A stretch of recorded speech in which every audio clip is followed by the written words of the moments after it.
most historical figures burn brightly and briefly. They rise, they fall, and history moves on. Charles Maurice de Talleyrand-Périgord did something far more impressive. He survived every collapse. Kings fell. Revolutions devoured their own. Empires exploded. Talleyrand stayed standing. Not because he was brave, not because he was loyal, but because he understood something most people don't. Power doesn't reward virtue. It rewards usefulness. This is the story of the man who mastered that truth. Talleyrand was born in 1754 into one of France's oldest noble families. His future should have been obvious: military service, honor, command. Instead, a childhood injury left him with a permanent limp. In 18th century aristocratic society, that was devastating. A noble who couldn't fight was awkward. So his family redirected him into the church. The church offered income, influence, access to power. Talleyrand learned early that institutions compensate for personal weakness. This lesson never left him. Talleyrand never treated the church as sacred. He treated it as a bureaucracy. As agent general of the clergy, his responsibilities included managing church finances, negotiating taxation with the crown, protecting clerical privileges. This job taught him how power actually works, through paperwork, through procedure, through negotiation, not sermons. He also absorbed Enlightenment ideas: Voltaire, reason, skepticism, pragmatism. Talleyrand concluded something dangerous. Belief systems don't rule states. Financial systems do.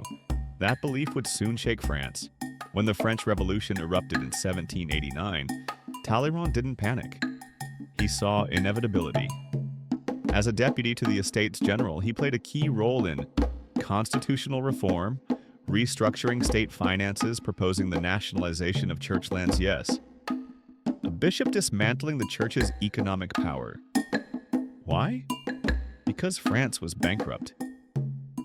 To Talleyrand, symbols didn't matter if the state collapsed. He supported reform, not radicalism. Change, not chaos. But when the revolution radicalized, meant when purity tests replaced reason, Talleyrand exited. He understood mobs don't negotiate, they execute. During the Terror, Talleyrand went into exile. In Britain and the United States, he studied constitutional stability, observed commercial diplomacy, built international networks in America. He learned something critical. A state survives not because its leaders are moral, but because they compromise. This confirmed his worldview. Ideology ignites revolutions. Interests stabilize nations. In 1797, Talleyrand returned to France and became Minister of Foreign Affairs under the Directory. France was diplomatically isolated, economically unstable, politically corrupt. Talleyrand's responsibilities included reopening diplomatic channels, reducing the number of simultaneous enemies, securing funds to keep the state functional. This was not glamorous work. It was survival work. He negotiated constantly, bribed strategically, and bought time. Morality took a back seat. Continuity took priority. When Napoleon seized power, Talleyrand helped make it legitimate. As foreign minister again, he framed Napoleon as a restorer of order, negotiated key treaties, reintegrated France into European diplomacy. But Talleyrand was never loyal to Napoleon. He admired Napoleon's intellect and feared his ego. As Napoleon expanded endlessly, Talleyrand saw disaster forming. A Europe dominated by one man would eventually rebel, and France would pay the price. Quietly, discreetly, Talleyrand. Shared assessments with foreign powers encouraged coalition balance, prepared for Napoleon's collapse. He believed France must survive Napoleon, not die with him. When Napoleon fell, Talleyrand was already positioned as negotiator.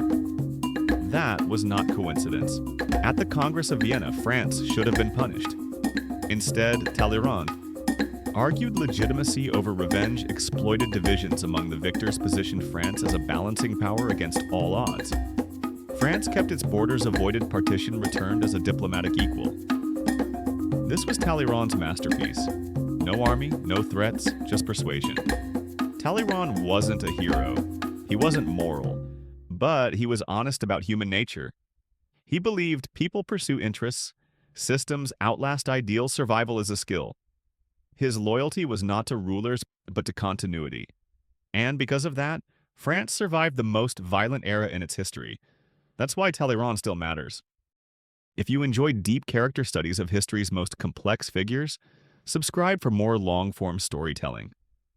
Like the video, share it, and tell me in the comments. Was Talleyrand a necessary realist or history's most polite villain? See you in the next story.